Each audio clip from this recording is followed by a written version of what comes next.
주시는 하나님 말씀을 같이 교독하겠습니다. 사도행전 1장 12절에서 26절까지 말씀입니다.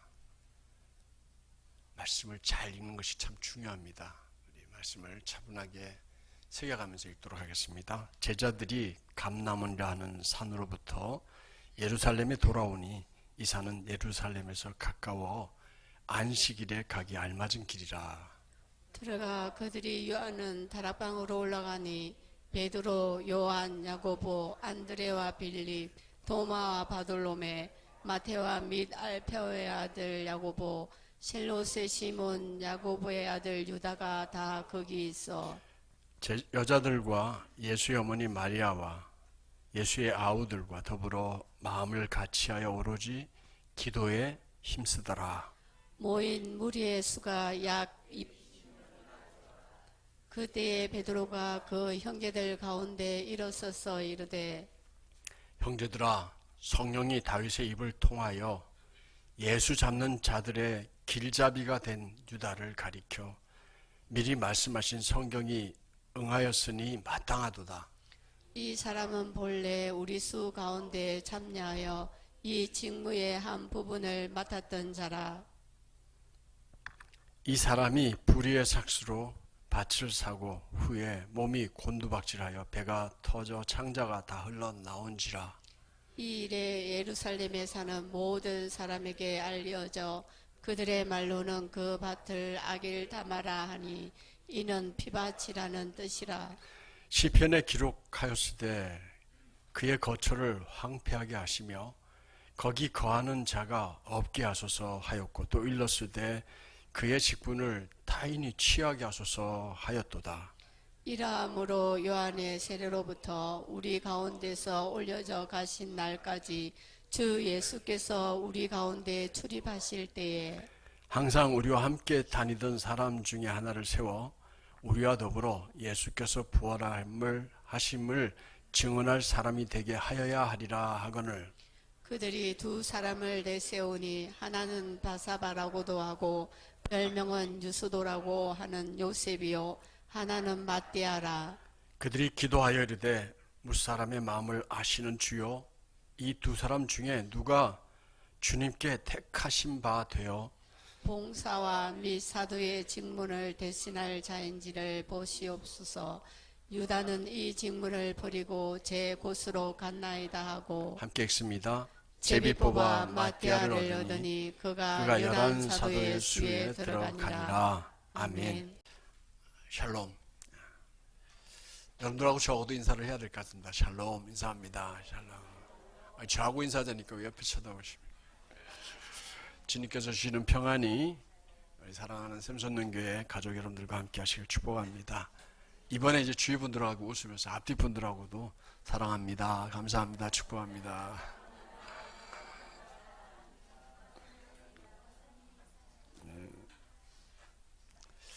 오늘은 부부의 날입니다.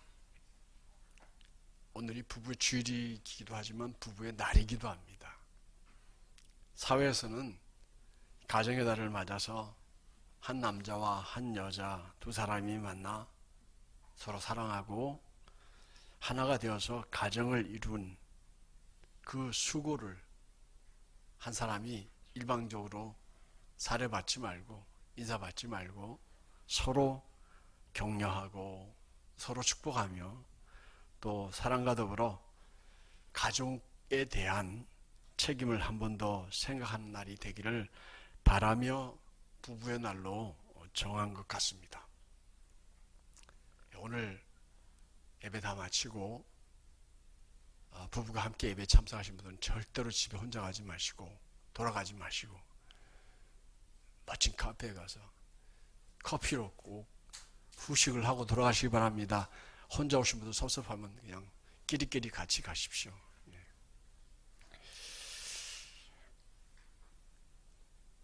사실 배우자는 참 고마운 존재입니다.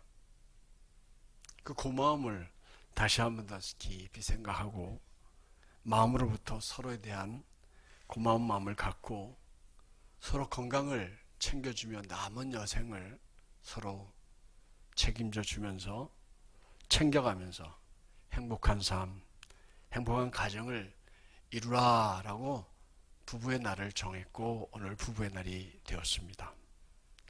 참고로만 알고 계십시오. 정부에서 오늘 저희가 결혼한 날을 어떻게 알고 저희가 결혼 기념일 날 부부의 날로 정했습니다. 여러분들이 믿거나 말거나 게 사실이에요. 그러니까 부부의 날로 정하기 전에 저희가 먼저 결혼했다는 뜻입니다. 이해가 되시면 아멘 하십시오. 네. 저는 그래서 정부하는 일이 다 마땅치는 않지만 이날만큼 부부의 날로 정한 건 참 잘했다 생각이 되어지고 그렇게 정한 정부가 어느 때 정부인지는 잘 모르겠지만 박수를 보냅니다. 네. 마음으로 저희 결혼을 축하해 주시면 고맙겠습니다. 본론으로 돌아가고 본문으로 돌아갑시다. 감람산에서 예수님이 승천하신 모습을 지켜본 무리가 있었습니다. 500여 명의 무리라고 사도 바울이 전해 들은 얘기를 사도행전에 기록해 놓았어요. 그 500여 명의 무리와 제자들은 하늘로부터 흰옷을 입고 내려온 천사들이 하는 말을 귀 기울여 들었습니다. 그게 뭐냐면 너희가 본 모습 그대로 다시 오시리라 하는 말을 듣고 낙심하고 절망하는 마음이 아니라 희망과 소망과 기대감과 기다림을 가지고 예루살렘으로 돌아왔습니다. 그런데 그날은 안식일이었다 이렇게 기록이 되어 있어요. 그래서 탈무드에 보면 안식일날 하지 말아야 될 일을 굉장히 많이 정해놓고 있어요. 사람들이 잘 모르니까 그걸 정확하게 규명을 해주자 해가지고 그 가운데 안식일날은 몇 킬로 이상을 걸으면 안 된다라고 되어 있어요. 그래서 거리 규정을 따져보니까 마침 그 감람산 겟세마네 동산에서부터 이제 예수님 승천하신 거기서부터 예루살렘까지 걸어오는 길이 그 규정에 어긋나질 않아서 그분들은 예루살렘으로 돌아오는데 이렇게 걸림이 없었습니다. 그래서 그들은 예루살렘에 돌아와서 늘 함께 있던 그 다락방으로 다 같이 모였습니다. 이렇게 한 자리에 모인 제자들이 한 명 한 명을 확인해 본 결과 12명의 제자들 가운데 11명이 정확하게 그 자리에 참석했고 그 숫자가 확인이 되어졌어요. 한 사람만 빠졌습니다. 누가 빠졌죠? 가룟 유다가 빠졌습니다. 근데 그들만 모인 게 아니었어요. 120여 명의 성도들이 모였기 때문에 그 안에는 예수님을 사랑해서 십자가 아래에 모였던 그리고 안식 후 첫날 향품을 준비해서 예수님의 무덤가로 달려갔던 그 여인들, 예수님의 부활의 첫 소식을 듣고 제자들에게 달려와서 전해줬던 그 여자들, 그리고 예수님의 어머님 마리아, 예수님의 친동생들 다 함께 모였습니다. 그리고 그들이 그 곳에 모여서 한마음으로 한 것이 하나 있었어요. 그게 뭐였죠? 뭐에 힘썼다? 기도에 힘썼다. 오늘 본문에 기록되어 있습니다. 다시 말씀드리면 그 무렵에 모였던 사람들은 120명 정도였습니다. 이제 예수 제자 공동체의 리더가 된 베드로가 그 자리에서 일어납니다. 120명 앞에 일어서더니 예수 제자 공동체 거기에 모여있는 처음 교회라고 형성되어질 그 사람들 앞에서 한 가지 제안을 합니다. 그것은 다름이 아니라 가룟 유다를 대신할 사도들을 뽑자라는 것이었습니다. 그 이유는 예수 그리스도의 부활을 증거해야 될 그 책임을 질 사람이 한 사람이 더 필요하다 이 얘기였어요.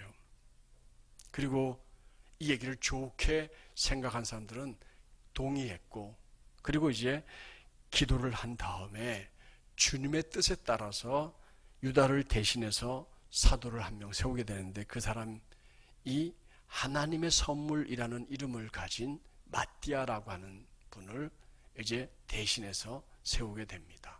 마띠아 뭐였다고요? 이름 뜻이요? 하나님의 선물. 참 이름 좋지요. 하나님의 선물 마띠아가 이제 대신해서 유다 자리를 대신해서 일하게 되어집니다. 우리는 오늘 이 말씀 속에서 우리가 살아내야 될 말씀이 무엇인지 두 가지만 생각해 보고 은혜를 나누고자 합니다. 말씀은 무수히 듣습니다. 그리고 저보다 훨씬 더 설교 잘하는 분이 지금도 TV에서 실시간으로 설교를 하고 계십니다.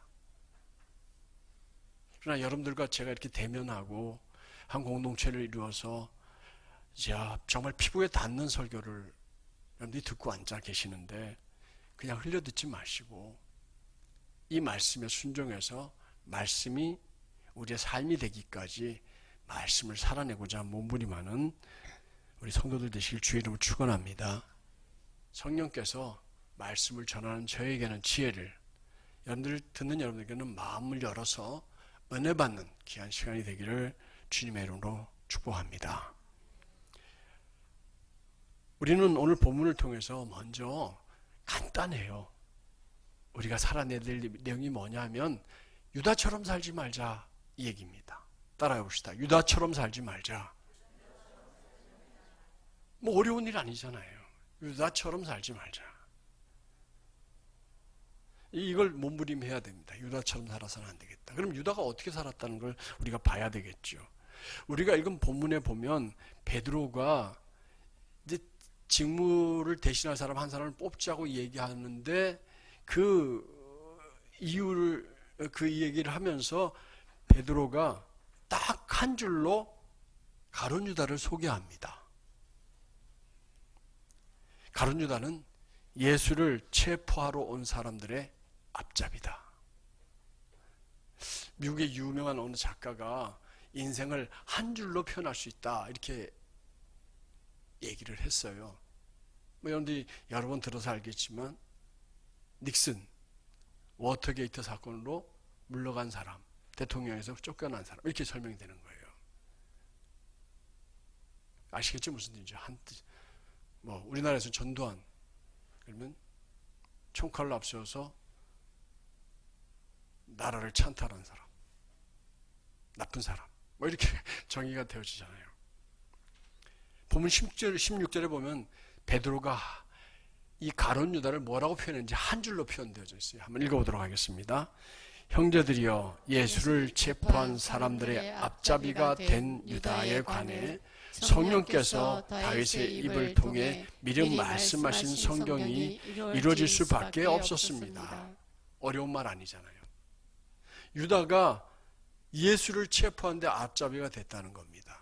근데 그렇게 된 것과 더불어 성령께서 다윗의 입을 통해서 이 유다에 대해서 예언한 것이 다 이루어졌다. 그리고 이제 그 나머지를 설명하는 겁니다. 그러니까 베드로는 가룟 유다가 예수님을 잡으러 온 사람들의 길잡이, 우리가 가진 성경으로는 길잡이, 우리말 성경으로는 앞잡이 이렇게 설명을 했어요. 평가를 했어요. 그 인생은 그런 식으로 평가받을 인간입니다. 예수님 잡으러 오는 사람들의 앞잡이. 이완용, 나라 팔아먹은 앞잡이, 매국노 이렇게 표현되듯이 말입니다. 가룟 유다는 다른 제자들과 달리 예수님께서 유대 종교인들에게 고난당하시고 십자가에 못 박혀 죽을 것이다. 그리고 부활해서 다시 살아날 것이다. 이 얘기를 민감하게 들었습니다. 심각하게 들었습니다. 그리고 죽은 사람이 다시 살아날 일은 없는데 죽는다? 예수가 죽는다? 심각하게 들었어요. 그냥 대충 들은 게 아니에요. 다른 제자들은 별 생각 없이 들었지만 이 가룟 유다는 민감하게 들었습니다. 예민하게 들었습니다. 심각하게 들었습니다. 가룟 유다는 예수님께서 허튼 말 하시는 분이 아니라는 걸 잘 알고 있었습니다. 베드로 이 가룟 유다가 한 가지만 더 고민했어야 했어요. 다시 살아나신다? 그게 뭘까? 이거 고민했으면 절대로 예수님 안 팔았을 텐데 그 앞에 부분만 고민했어요. 죽을 것이다 라는 것만요. 가룟 유다는 고민하지 않을 수 없었습니다. 그래도 3년 동안 동고동락한 예수님인데 이걸 팔아도 내가 욕먹을 것 같고 이 배신할 수가 없었어요. 그렇다고 예수님의 말씀처럼 십자가에 달려 돌아가 버리신다고 하면 그동안 자기가 예수님을 따라다녔던 그 3년 너무너무 허무한 일이 되는 거예요. 고향과 가족들 떠나면서 큰 소리 치고 따랐거든요. 저 예수 따르면 저분이 메시아로서 반드시 이스라엘 나라를 회복하게 될 거고 로마를 쫓아내고 반드시 이스라엘 나라를 세울 텐데 그때 내가 한 자리 할 수 있어. 뭐 조금만 참아. 하고 집을 떠났거든요. 그런데 그냥 죽어버리면 자기가 고생한 것도 큰 소리 친 것도 아무것도 손에 남는 것이 없으니 그야말로 천하의 바보가 될 것 같은 생각이 들었습니다. 그래서 가룟 유다는 어려운 결정을 합니다. 짧은 시간이었어요. 오래 고민하지 않았어요. 왜냐하면 예수님이 자꾸 죽을 것이다 얘기하고 예수님을 팔아 넘기기로 찾아간 그 시간이요. 불과 1, 2주도 안 됐다니까요. 많이 고민한 것도 아니에요. 어려운 결정을 하고 6월절을 앞두고 대제사장 집에 가서 대문을 두들깁니다. 대제사장이 나왔어요. 무슨 일이냐고. 마태복음 26장 15절을 함께 읽어볼까요? 다시 읽어봅니다. 예수를 당신들에게 넘겨주면 내게 얼마를 주겠소? 그들은 유다에게 은전 30개를 쳐주었습니다. 내가 예수를 당신에게 넘겨주면 얼마 주겠느냐고. 거래하는 겁니다. 누굴 놓고요? 예수님을 놓고요. 참 참담하잖아요. 자기의 스승인 예수를 놓고 지금 거래를 하고 있어요. 팔아치우려고. 자기가 팔려고 하는 목록에 예수가 들어있는 거예요. 요즘에는 좀 안타깝고 죄송한 얘기지만 원로 목사님이, 교회 목사님이 목회하다가 70살이 넘으면 교회의 자리가 비잖아요. 그러면 얼마로 지참금을 가지고 오겠느냐. 좋은 말로 지참금이고 얼마를 들고 와서 그 자리를 사겠느냐고 흥정을 합니다. 이제 그 돈을 은퇴하는 목사님께 퇴직금으로 주고 그 자리에 담임으로 들어갑니다. 요즘에 자리가 없어서 그런지 굉장히 단가가 높아졌어요. 억소리 나는 돈들이 오갑니다. 저는 그럴 소리를 들을 때마다 예수를 당신들에게 넘겨줄 테니, 아니 내가 이 담임 목사의 자리를 넘겨줄 테니 얼마를 주겠소 하는 소리 들립니다. 그래서 뭘 얼마를 쳐줬어요? 은돈 30개를 쳐줬습니다. 그 당시 은전 30개는 노예 한 명을 사고 팔 때의 돈이었어요. 결국 그렇게 자기가 존경하고 그렇게 사랑하고 자기 삶을 포기하고 쫓았던 예수가 노예 한 명과 똑같아져 버린 순간이었어요. 노예 취급을 한 겁니다. 메시아 왕국이 건설될 때 그 소망을 가졌을 때 예수는 높은 권세가 있는 자리를 얻어서 출세할 수 있는, 세상적으로 성공할 수 있는 찬스였습니다. 그 자체였습니다. 근데 마치 로또를 손에 쥐고 있는 것과 똑같았습니다. 근데 십자가에 죽는다고 말하는 순간 그것이 믿어지자 가룟 유다는 예수에게 어떤 기대감도 가질 수 없게 되었고, 그런 예수가 유대 종교 지도자들과 가룟 유다에게는 노예 한 명과 똑같이 돼버리고 말았습니다. 실제로 돈을 주고받고 하는 거래가 이루어지게 된 겁니다. 한때 사랑했던, 분명히 분에 넘치는 사랑을 받았던 그 스승이 이제는 나의 거래 목록에 오르게 되고, 그것도 노예 한 명 값에 거래할 사람이 되고 만 겁니다. 이렇게 거래한 이후 유다는 예수님을 넘겨줄 기회를 엿보았습니다. 그리고 6월절 명절 전날 명절을 준비하면서 모여서 양고기를 먹죠. 구운 양고기를요.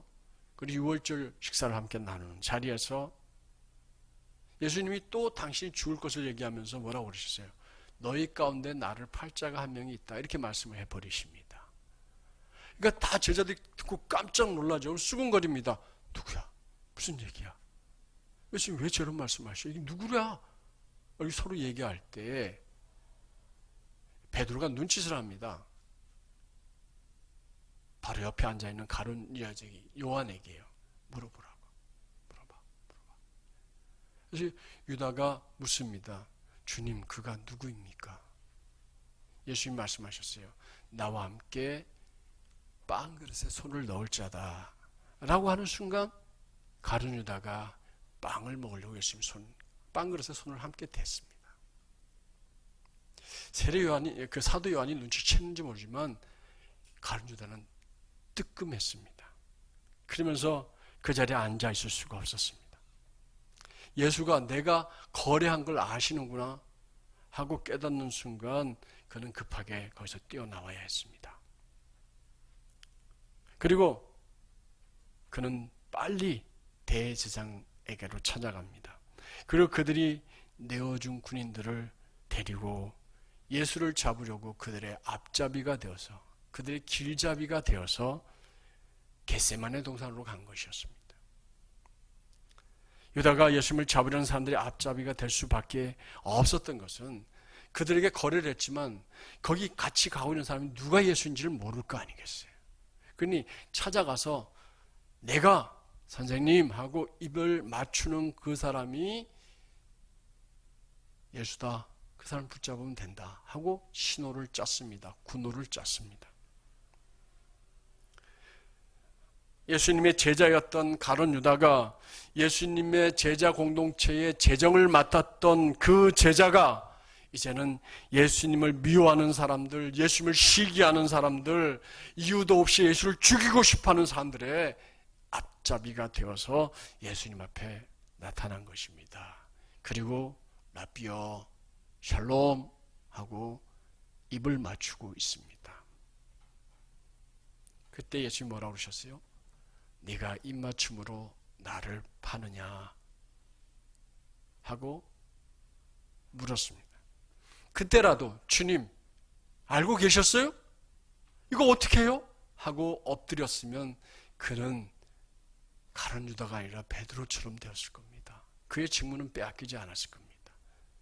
아니, 그 전에 함께 빵에 손을 넣을 때 이 그릇에 손을 넣는 자가 나를 팔 것이다 라는 말을 들었다면 그 자리에서 주님 내가 잘못했어요, 용서해 주세요 하고 돌아섰더라면 그는 베드로가 될 수 있었을 것입니다. 근데 그는 자존심 상했던지 기분이 나빴는지 그 자리를 박차고 나가버린 것입니다. 그리고 가룟 유다와 함께 그들은 예수님을 체포해서 가야바의 집으로 갑니다. 그런데 그곳에는 아무나 함부로 들어갈 수 있는 곳이 아니었어요.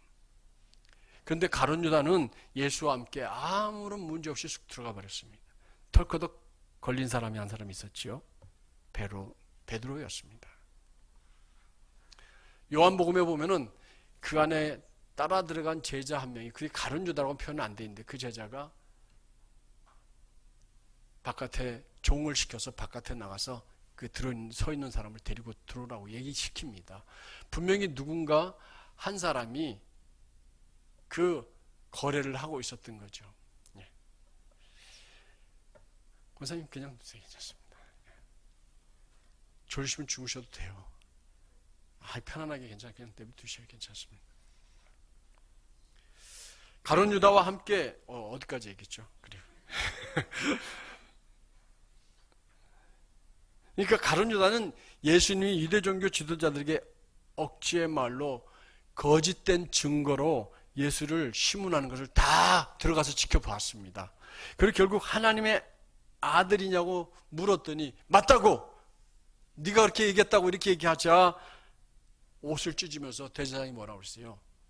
참남하도다, 하나님을 모욕했다 하면서 종교적으로 저는 분명히 돌에 맞아 죽을 사람이다 하고 사형 선고를 해버립니다. 그리고 난 다음에 그 장면을 보고 난 다음에 거기서 자기네들이 죽일 수가 없으니까 빌라도에게로 데려가서 행정적이고 정치적인 이유로 죽여버리려고, 예수를, 하나님을 모독한 사람이 아니라 그 다음에 뭐가 돼요? 유대인의 왕이라고 선동한 사람으로 제명이 바뀌게 되고, 그리고 빌라도의 손에 의해서 죽이려고 했던 겁니다. 이해가 되십니까? 모르시겠습니까? 자기네들이 돌로 쳐 죽이면 되지만 자기네들 손에 피 묻히고 싶지 않았고 유월절이 되기 전에 죽여야 했기 때문에 누구에게 데려가는 거예요? 빌라도에게 데려가고, 빌라도에 데려가면은 정치적인 이유로 죽여야 되니까 뭐라고 그래야 돼요? 유대인의 왕이라고, 선동한 사람이라고 이렇게 얘기를 하게 되는 거예요. 그래서 빌라도가 그렇게 선포를 하게 만들죠. 근데 이 과정을 다 지켜봤어요. 누가 지켜봤어요? 베드로가 지켜봤고 가룟 유다가 지켜봤습니다. 이걸 다 지켜본 가룟 유다의 가슴이 막 쿵닥거리기 시작합니다. 말도 안 되는 얘기입니다. 그래서 빌라도를 끌고 간 사이에 남아있는 사람들에게 자기 돈을 돌려주면서 외칩니다. 은돈 30개를 돌려주려고 제자들을 찾아갑니다. 그리고 이렇게 말했습니다. 마태복음 27장 4절 말씀이에요. 읽어볼게요. 내가 죄 없는 사람의 피를 팔아 넘기는 죄를 지었소. 그러나 그들이 대답했습니다. 그게 우리와 무슨 상관이요? 당신 일이니 당신이 알아서 하시오. 거래 안 물리겠다는 거예요. 거래 이거 안 깨겠다는 겁니다. 이 말을 들은 유다는 그 돈을 그 성소에 내던져버리고 그리고 그 길로 바로 달려가서 한 밭에서 목을 매버립니다. 한 토기장의 밭이었어요. 근데 몸이 무거웠던지 튼튼한 나무에 목을 안 맸는지 줄이 끊어진 건지 그냥 떨어졌습니다. 너무 높이 매달았는지. 제가 어느 날인가 청주에서 무심천을 지나가다가 새벽에 목을 맨 사람을 봤습니다. 거기는 벚나무가 굉장히 많거든요. 벚나무 가지 끝에다가 목을 맸어요. 근데 그냥 매달려 있더라고요. 그 당시에는 빨리 경찰에 신고하고 뭐 이랬어야 되는데 그럴 틈이 없었어요. 집사람이 애 낳느라고 병원에 가 있었거든요.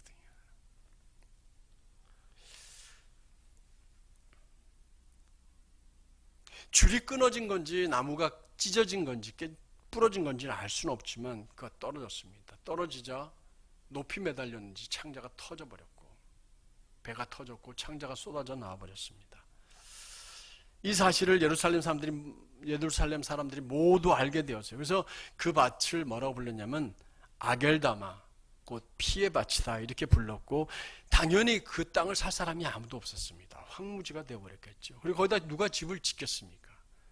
나중에서야 뭐 외국에서 온 사람이 모르고 샀을 수는 있겠지만 말입니다. 그들은 제사장들은 가룟 유다가 던져놓은 돈을 쥐어들고는 이것은 피 흘려서 얻은 돈이니까 성전 금고에 늘 들어온 돈이 안 되고 들어온 돈이다 라고 생각을 하고 이거 어떻게 하면 좋을까 하다가 유다가 목매 죽었다는 얘기를 듣고 그 토기장이 밭을 사서 나그네들을 위한 묘지를 삼게 됩니다. 공동묘지가 되었겠지요. 그래서 오늘날까지 그 밭을 피밭, 아겔다마라고 부르고 있습니다. 결국 예언자 예레미야가 예언한 일이 이루어졌다. 성경은 기록하고 있습니다. 그러나 그건 무슨 착오가 있었어요. 예레미야가 예언한 것이 아니라 거기 예언되어져 있는 내용은 스가랴 선지자가 한 내용이에요. 그래서 스가랴 밑에 보니까 예언자가 한 내용이라고 되어 있는데 밑에 성경에 보면 스가랴라고 되어 있어요. 그러니까 결국 스가랴 선지자가 한 예언인데 스가랴 11장 12절 13절에 이렇게 예언되어져 있습니다. 함께 읽어보도록 할까요? 그들은 은돈을 30을 곧 이스라엘 자손이 값을 매긴 사람의 몸값을 받아 토기장의 밭을 사는 값으로 주었으니 이는 주께서 내게 지시하신 것이다. 이미 몇백 년 전에 이 스가랴 선지자가 이 얘기를 그대로 했다니까요. 스가랴 선지자는 예수님보다 몇백 년 앞서서 한 사람이에요. 근데 이 얘기를 기가 막히게 똑같이 한 거예요. 근데 그 사람들이 이 말을 이루려고 일부러 오른 것 같이 그 일을 이루는 거예요. 그건 뭡니까? 결국 하나님이 살아계신 분이고 역사를 누가 다 주관하신다고요?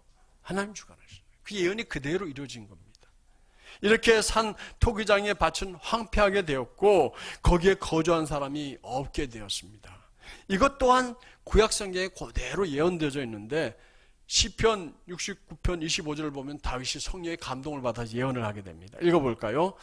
그들의 거처가 황폐하게 하시며 그들의 장막에 사는 자가 없게 하소서. 물론 여기서 그들은 다윗이 얘기한 이 그들은 가룟 유다를 얘기하는 게 아닙니다. 자기를 대적하고 미워하는 사람들에 대한 얘기인데 이 얘기가 누구한테 왔어요? 가룟 유다예요. 여기서 다윗이 이야기할 때 대적하는 사람은 이 성경이 늘 얘기하지만 다윗은 예수의 모형이기도 하거든요. 그래서 예수 그리스도를 향하여 반대하는, 그리고 그를 팔았던 가룟 유다의 삶이 이렇게 될 거라는 겁니다. 그리고 그의 직분도 이제 다른 사람에게 뺏기고 말았어요. 근데 이 얘기도 예언되어져 있어요. 시편 109편 8절도 한번 읽어보도록 할까요? 다 같이 한번 읽어봅니다. 그의 연수를 짧게 하시며 그의 직분을 타인이 빼앗게 하시며. 이렇게 유대 종교의 앞잡이가 된 가룟 유다의 죽은 시체의 거처가 황폐하고 그의 시체가 누운 곳에는 거하는 사람이 없는 곳, 즉 그런 곳에 가룟 유다의 시체가 버려지게 된 것입니다. 더 나아가 그의 직분도 빼앗겨버리고 말았습니다. 주님의 사랑을 배신한 사람들, 예수님을 잡아 체포하고 죽이는 일에 앞장선 사람들, 자신의 사도의 직무를 내팽개쳐버린 사람들, 자신의 목숨을 스스로 끊어야 될 만큼 비참하고 괴로워한 사람, 그의 시체마저도 터져서 창자가 흘러나올 정도로 처참한 죽음을 맞이했던 사람, 누구도 그가 세상 떠날 때 그의 곁을 지켜주지 않고 외롭게 혼자 떠난 사람, 아무도 그의 시체를 만지기를 거부해서 그냥 짐승의 밥이 되어버린 그 사람, 예수를 파는데 앞장선 사람입니다. 누구도 그 영광스러운 사도의 직분을 바로 다른 사람에게 그렇게 차지하고 싶었던 직분인데 그것을 빼앗길 수밖에 없었습니다. 이게 가룟 유다의 최후예요. 가룟 유다의 결과예요. 오늘도 예수 파는 사람들이 있어요. 오늘도 교회를 파는 사람들이 있어요. 교회를 가르는 사람들이 있어요. 그들이 바로 다 예수를 잡는 사람들의 앞잡이에요. 우린 절대로 유다처럼 예수를 파는 일에, 예수를 다시 죽음으로 내모는 일에 앞장서는 일이 없기를 주의로 축원합니다. 그런 일은 하지 말아야 돼요. 예수님의 참사랑을 배신하는 사람들이 되지 말아야 한다는 겁니다. 눈에 보이는 물질적인 이익, 그래봐야 운전 30개예요. 대단한 돈도 아니에요.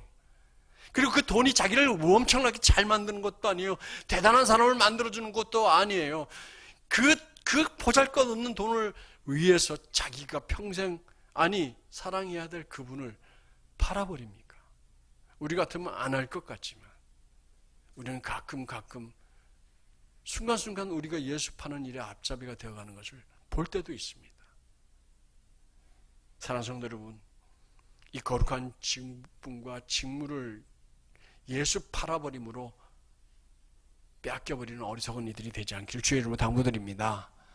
그런데 가룟 유다처럼 살지 말자. 이게 첫 번째 우리에게 주시는 교훈이에요.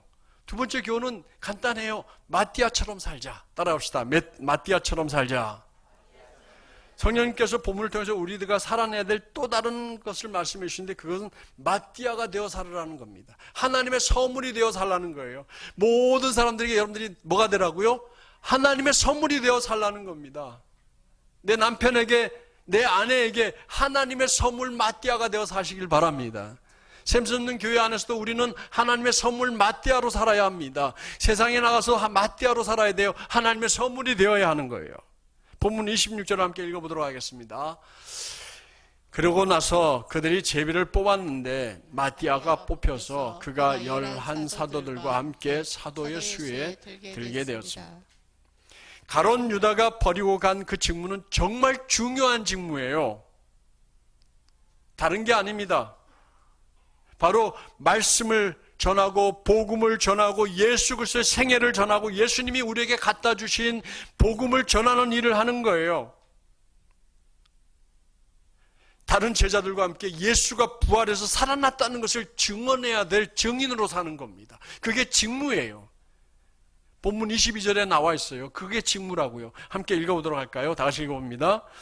함께 다니던 사람 가운데 하나를 뽑아 우리와 함께 예수의 부활에 대한 증인이 되게 해야 합니다. 베드로가 말했어요. 왜 그 직무에 사람을 뽑아야 하느냐 하면은 우리와 함께 12명의 완전체를 이루어서 예수의 부활을 증거하러 다닐 사람을 필요로 합니다 라고 해서 뽑은 거예요. 그러면 결국 그 직무는 바로 예수가 부활했다는 것을 증언하는 사람들, 그게 직무인 거예요. 근데 그것뿐만이 아니에요. 유다가 버리고 간 그 직무는 교회 안에서 권세나 세력을 의미하는 게 아니에요. 자리를 의미하는 게 아니에요. 그럼 봉사하는 것이에요. 사도의 직분이 봉사예요. 군림하는 게 아니에요. 교회가 컸다고 해서 담임 목사가 성도들 안에 군림해가지고 이거 해라 저거 해라 지시하는 게 아니란 뜻이에요.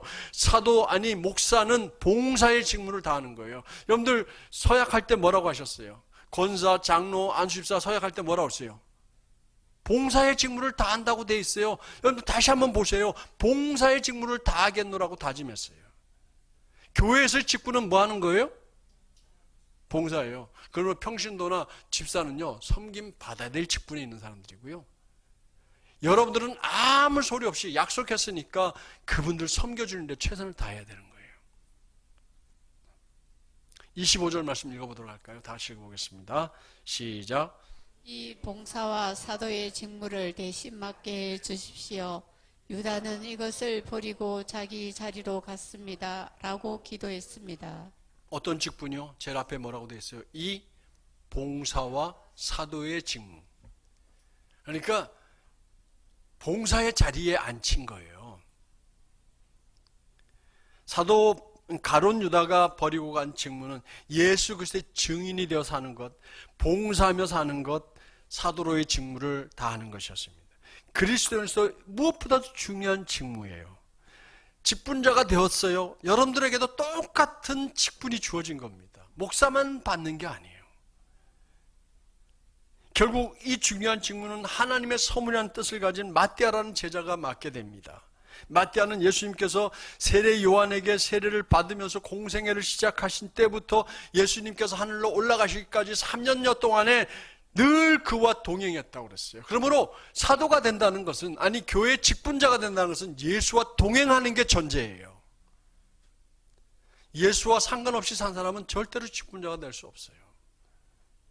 교회에 나서 예배를 드리고 신앙생활 하면서도 예수와 상관없이 산 사람은 교회에서 직분자가 아니에요. 그런 사람은 교인들이 다 알아요. 주님이 다 아세요. 참 중요한 말입니다. 마띠아는 예수님과 동행하며 살았기에 직분을 감당할 수가 있었던 겁니다. 그런데 그렇게 산 사람이 마띠아만 있었던 게 아닙니다. 그 당시에도 또 다른 사람들도 있었어요. 그 중에 특별히 눈에 띈 사람이 누구냐면 바사바 혹은 유스도라고 이름 불리는 요셉이라는 인물도 그런 사람이 있어요.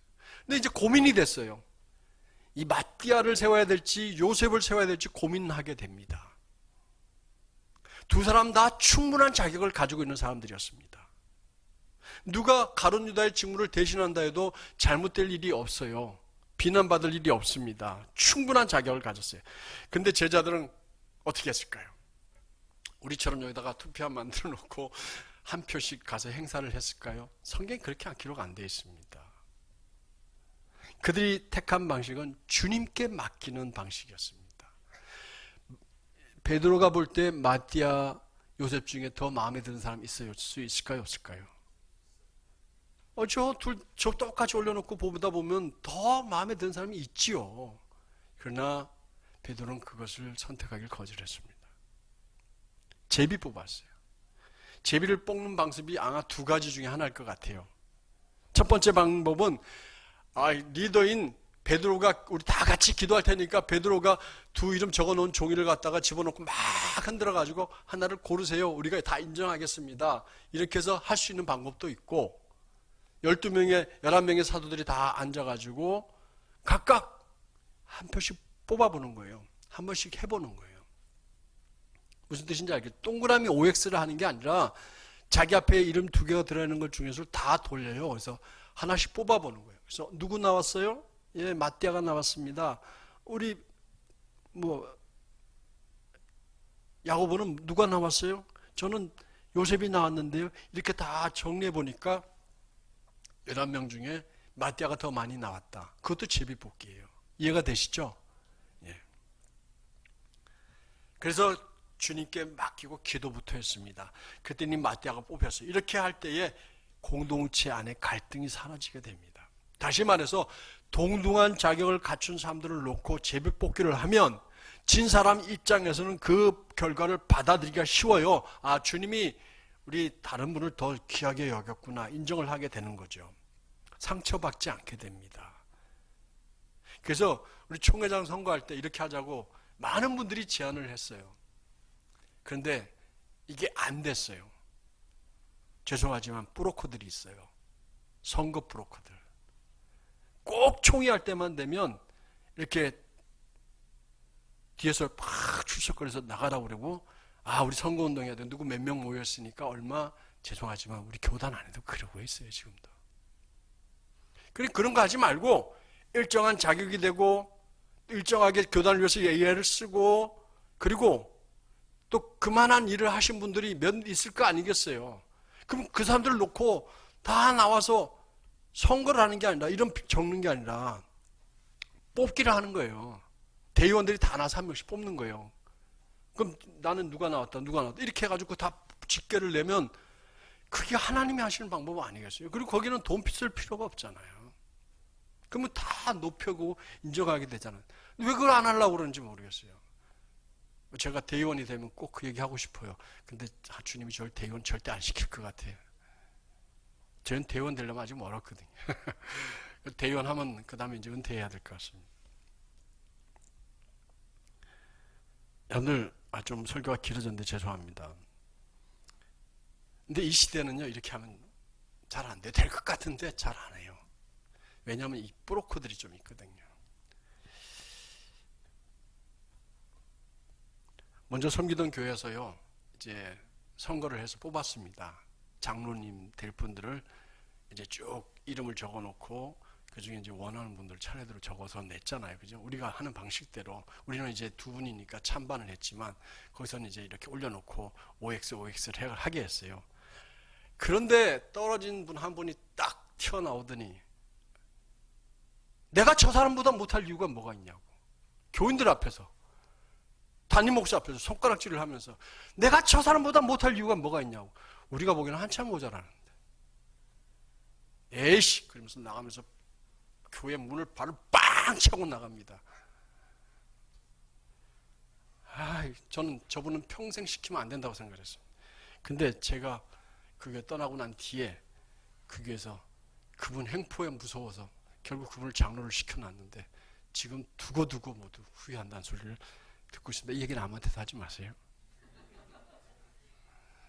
사랑하는 성도 여러분, 말씀 정리합니다. 기억하세요. 여러분들은 가룟 유다가 돼서는 안 돼요. 난 절대 가룟 유다가 되지 않겠다 다짐하시기 바랍니다. 마띠아가 되시기 바랍니다. 하나님의 선물이 되세요. 그러기 위해서 늘 주님과 동행하셔야 돼요. 그리고 예수 공동체인 이 샘솟는 교회와 늘 함께 하시면서 섬기는 분들이 되세요. 봉사자들이 되시기 바랍니다. 모든 일에 솔선수범하시기 바랍니다. 성도들에게도 인정받는 분들이 되셔야 돼요. 그래서 마띠아처럼 되셔야 돼요. 그래서 예수의 증인으로 봉사자로서의 임무를 다하는 거지 자리를 차지하는 게 절대 아니라는 걸 기억하시기 바랍니다. 제발 말씀에 순종하셔서 말씀이 삶이 되기까지 말씀을 살아내는 샘솟는 교회 식구들 되시길 주여 축복합니다. 축복합니다.